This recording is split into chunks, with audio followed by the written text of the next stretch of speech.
Nandyan pala kayo. Kumusta mga bata? Ako ang inyong ating kwentista na si Ate Jiva. At ngayon, nakikita nyo naman, nasa National Library of the Philippines ako dahil nga meron tayong kwentuhan na tiyak ikapupulutan nyo ng aral. Pero bago yan, magtatanong lang muna ako. Meron ba kayong kilalang tamad? Oo, may kilala ba kayong tamad? Yung tipong maski pagtututbrush na lang, pagligo at pagkain kinatatamaran. May kilala ba kayo? May kilala kayo? Sige nga, i-type niyo sa ating comment box. May kilala ba kayo? Naku, napakarami! Saktong-sakto dahil may kinalaman yan sa ating kwentong pinamagatang Don Pulubi na isinulat ni Camille Idolor at ilustrasyon naman ni Mike Leonard S. Perdido. Ako, simulan na natin. Tignan nga natin kung bakit kaya Don Pulubi. Ito si Don.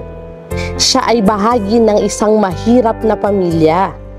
Kakaiba kung umasta, akala mo'y maharlika. Walang alam gawin maghapon kung hindi tumunganga.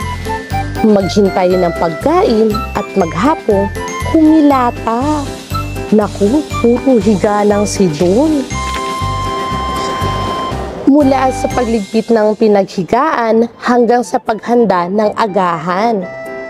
Itong si Don, kailanman ay hindi maaasahan. Mga gamit sa paaralan ay palaging nakaliligtaan. Kaya't ang kanyang inang si Carmen ay madalas siyang paalalahanan. Naku, mabuti na lang hindi nagagalit si Nanay Carmen sa kanya. Dumating na ang panahong pinakaaasam ni Don. 2 buwan na bakasyon, tanghali na akong bumangon. Mas maraming oras sa telebisyong nakatutok, 2 kamay niya sa cellphone nakapulupot. Naku, ikaw talaga Don.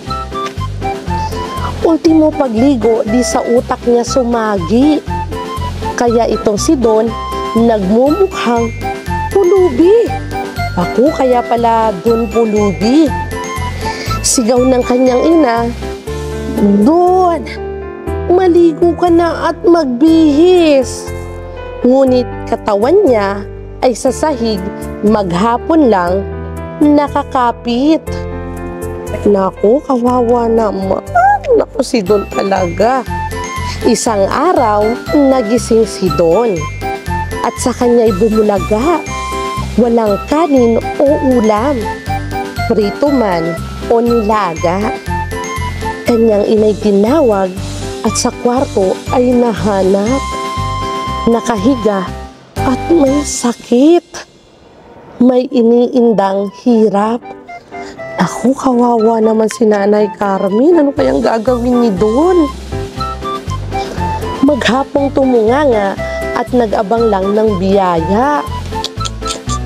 Ngunit di nagtagal, kumalam din ang sikmura. Ang gutom na si Don, hindi na nakatiis. Kumilos ng mabili at nagprito ng dilis. Ay naku, marunong naman din pala si Don magluto. Pinakain ang ina na may lubhang karamdaman. Saka nagwalis at naglinis ng kabahayan. Ngayon niya lang naisip at naibulong sa sarili. Kawawa ang aking ina. Mga gawain niya ay hindi madali. Naku, mabuti na lang doon. Naku. Simula ngayon, pinangako niya ang gumising ng maaga upang siya ay makatulong sa kanyang butihing ina. Ako'y magsisipag na at sa gawain ay tutulong upang maging makabuluhan ang aking bakasyon. Naku, buti na lang nagbago si Don.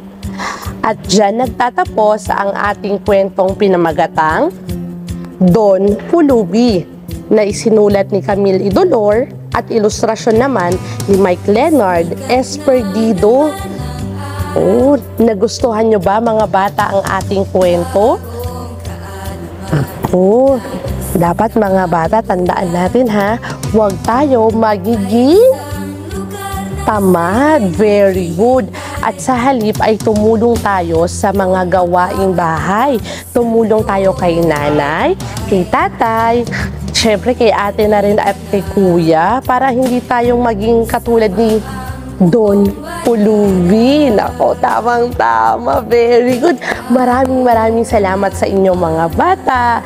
Ako, lagi niyong tatandaan, lagi kayong magdadasal at magbabasa ng libro. Dahil sa National Library of the Philippines, mag-e-enjoy kayo dito. Hanggang sa muli, paalam!